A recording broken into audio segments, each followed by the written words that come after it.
Ronaldo fans get ரெடின்னு கொஞ்ச நேரத்தில் Portugal vs கான்கோ match ஆரம்பிக்க போகுது.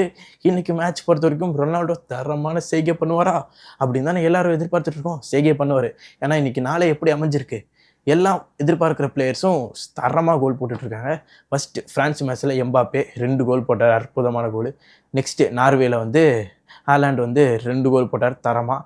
அடுத்து லெஜண்ட், ஃபுட்பாலின் லெஜண்டான மெஸ்ஸி ஹேட்ரிக் கோல் போட்டு கலக்குனாரு. இப்போ என்ன பண்ணணும், ரொனால்டோ அவர் கோலை போட்டு ரொனால்டோ ஃபேன்ஸுக்கு குதூகலத்தை கொடுத்தாகணும். அது நடக்கும். ஏன்னா இன்றைக்கான நாள் பெரிய டாப் பிளேயர்ஸ் கோலை குமிச்சு அவங்க டீமை ஜெயிக்க வச்சு ஃபேன்ஸையும் டான்ஸ் ஆடி என்ஜாய் வைக்கிற நாள் தான் இன்றைக்கி. அதனால் ரொனால்டோவும் இன்னும் கொஞ்ச நேரத்தில் மேட்ச் ஆரம்பிக்க போகுது. ரொனால்டோ பாஞ்சு அவரோட கோலை நம்ம பார்த்து ரசிக்க போகிறோம் அப்படின்னு தானே எல்லோரும் எதிர்பார்த்துருக்கீங்க. அதுதான் நடக்க போகுது அப்படின்னு நானும் நினைக்கிறேன். வெயிட் பண்ணி பார்ப்போம். அதுக்கு முன்னாடி கைஸ் நீங்கள் சொல்லுங்கள், இன்றைக்கி ரொனால்டோ எவ்வளோ கோல் போட போகிறாரு, போர்ச்சுகல் எவ்வளோ கோல் வித்தியாசத்தில் இன்றைக்கி மேட்ச் ஜெயிக்க போகுது. இன்றைக்கி ஒரு ப்ரெடிக்ஷன் மாதிரி மறக்காமல் கமெண்ட் பாக்ஸில் கமெண்ட் பண்ணியிருக்கேன். அதுக்கப்புறம் நம்ம பேஜை ஃபாலோ பண்ணலன்னா மறக்காமல் ஃபாலோ பண்ணிக்கோங்க.